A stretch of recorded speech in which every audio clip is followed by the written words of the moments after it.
Hello and welcome to another episode of Autogefuehl. Today with me, AJ and Jonas. On today's show, we're going to be taking a closer look at and driving the Mercedes Vision AVTR. This futuristic concept is inspired by the Avatar movie. It's got interesting technology, a lot of sustainability, and just look at it, it's out of the world. So, gives me an idea. Jonas, you thinking what I'm thinking?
The exterior design of the AVTR is definitely very intricate, and to help me analyze this a little bit better, I have here Joanna from Mercedes with me. So Joanna, the front definitely looks very similar to the existing Mercedes EQ design language.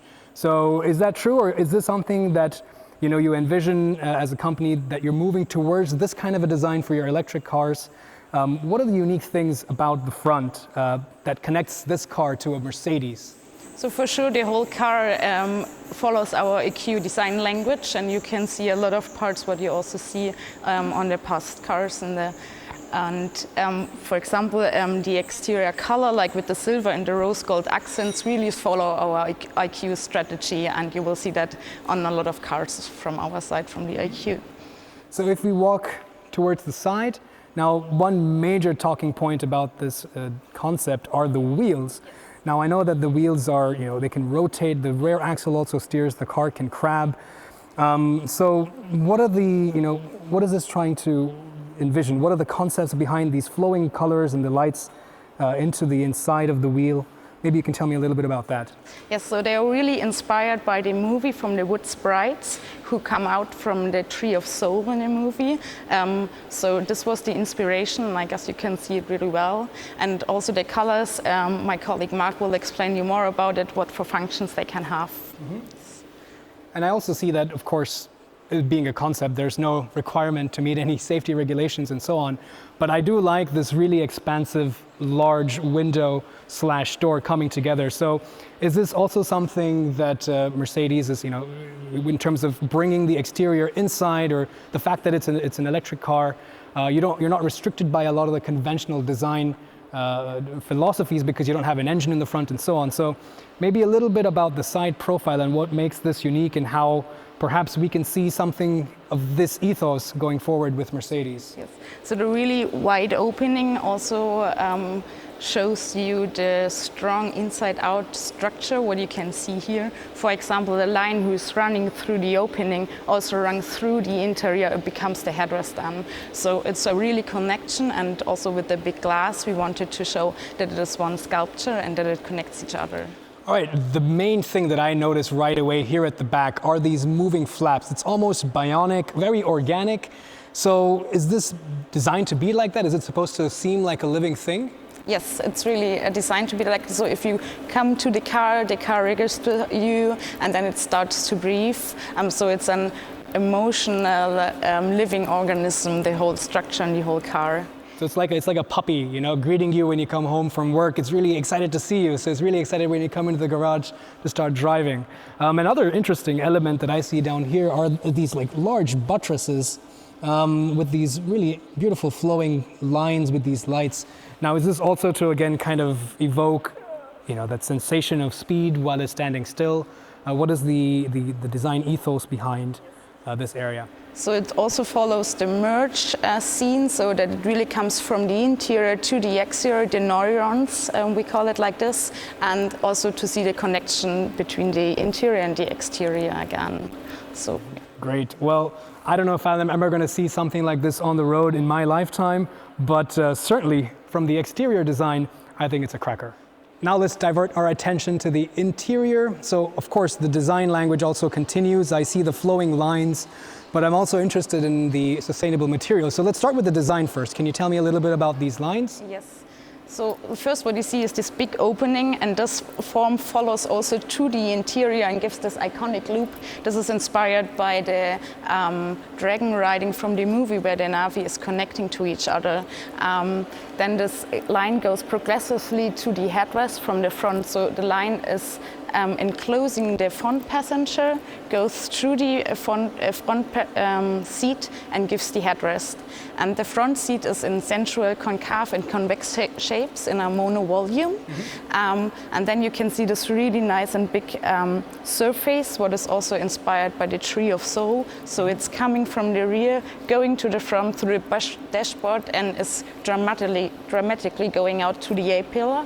And there we used like several pieces in different tinted colors, so from transparent to opaque, that you have the seamless connection. And then we come to the roof structure. And there we used 100% recycled material made of PET bottles. And on the front seat and all what is covered in white is Dynamica. We also use that in our serial production, so it's also a material made of 100% recycled polyester. So they use all closures, flags, and also the cutting rests of the production. So they have a whole entire ecological product cycle. On the floor we used a natural material, it's called Karoon, and this material is growing in the rainforest, and it also needs the rainforest to grow. So it needs the symbiosis with the other trees. So you need the rainforest for it. So the company is also trying to let the rainforest grow again even more. And it's picked up by local farmers, so a really good way. And we have it here in a light beige. I also know that you work a lot with the colors and the materials, the materials you've already talked about, but the colors as well. Yes. So maybe you can tell me a little bit about the choice of colors that you have and why, if there's some significance to that. Yeah.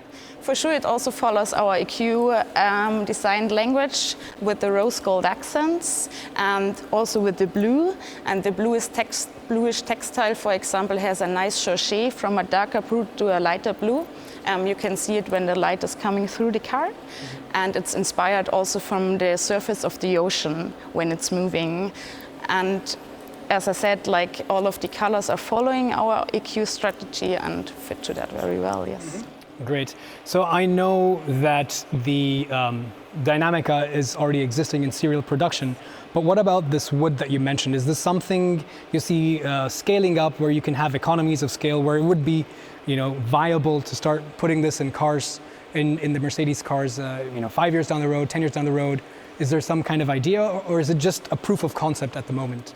So at the moment it's a proof of concept, but for sure we are trying to push also the series production in this direction, yes. Great, Joanna, thank you so much for your time.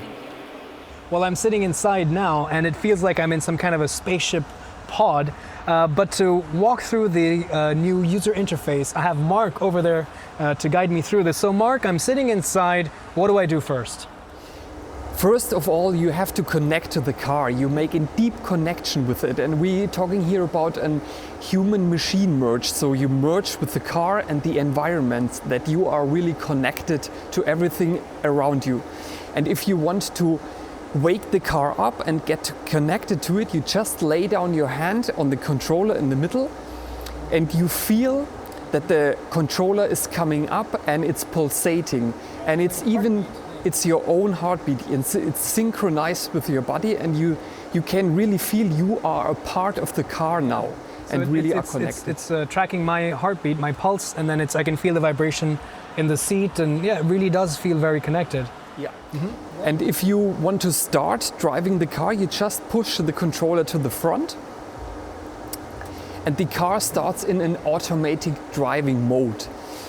So you don't have to steer by yourself, it's all done by the car, and you can enjoy the virtual worlds inside the car.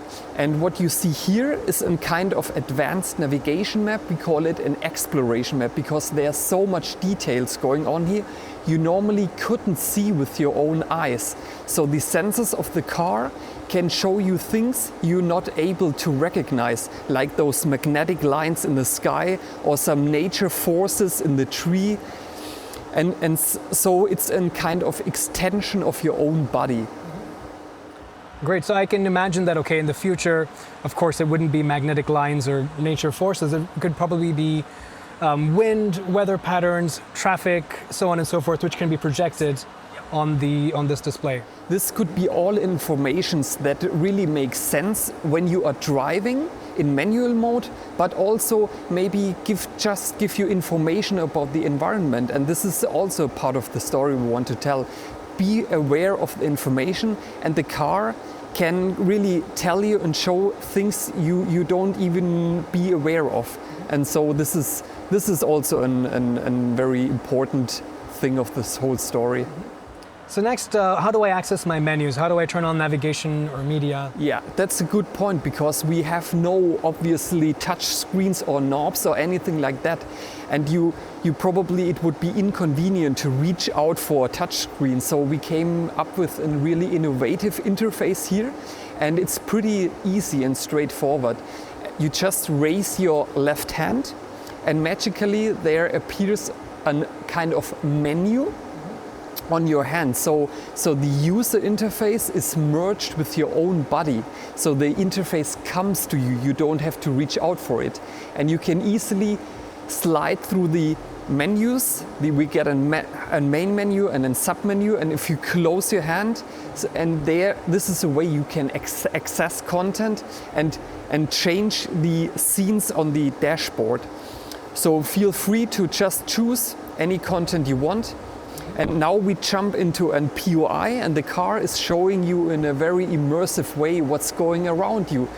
And you can see, hear and feel nature in a very different way you normally could in a normal conventional car. Great, so how do I go back to the main menu? If you want to go back, you just turn your hand around and switch it again, and then you are back into the main menu, and again can switch the content. Very interesting. So I guess, of course, this kind of technology for navigating through menus would only be applicable in an autonomous vehicle, because right now, if you were going to drive a car, it's not practical to use this kind of projection and hand gestures. But I think it's a great idea.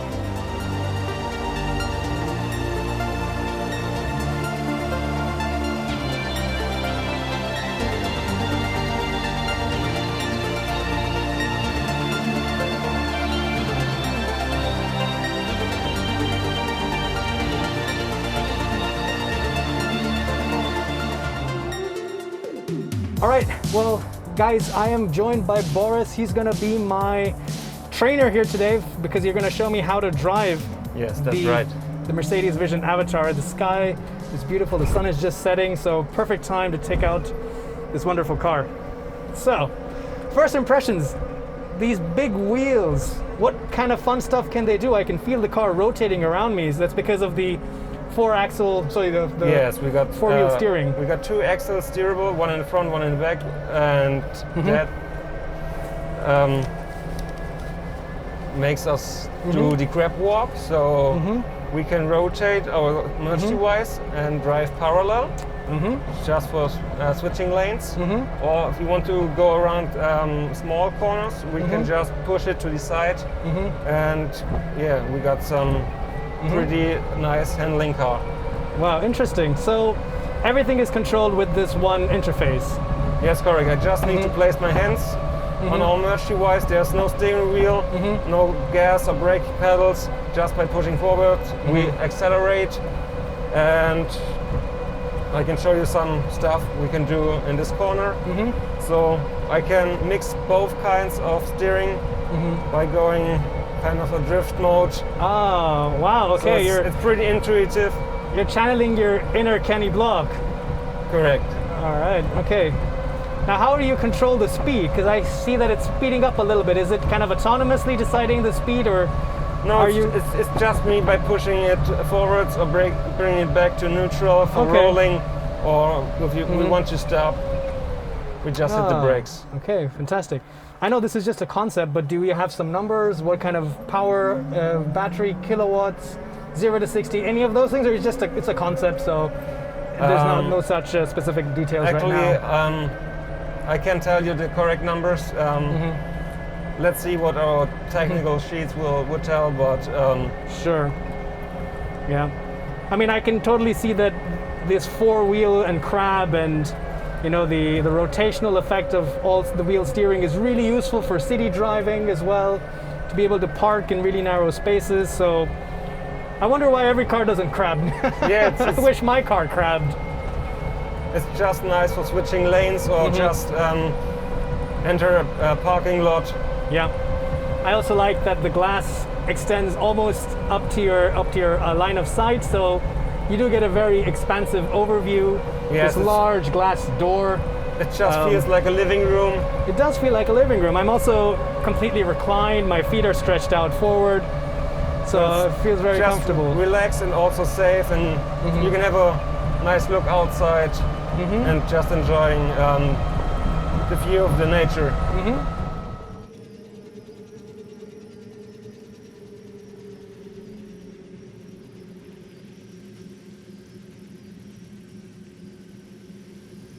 So this is a completely new user interface for me. Never driven anything like this before. Ooh, and it's alive. It's very intuitive though. I just have to gently move forward, and then it's, just move this, what do you call this? Just joystick forward. Then if I leave it, it stays in that position. If I tilt it back, then it slows down. If I just rotate the top cap, this plastic piece, then it crabs. Well, I could totally get used to this. I mean, I do miss if I were to review this car, I do miss having a steering wheel and the and brake pedals and a manual transmission. But if this is the future, sign me up. So this is a lot of fun. It can go pretty fast, but I'm not going to push it here today. So let's just turn it around.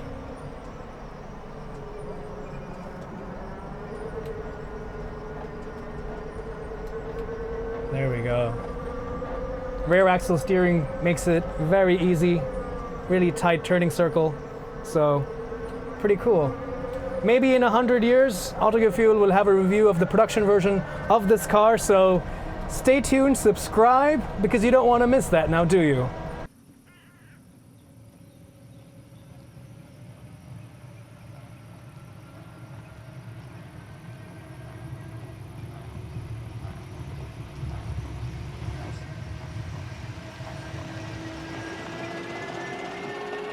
I had a great experience here today with the Mercedes Vision AVTR.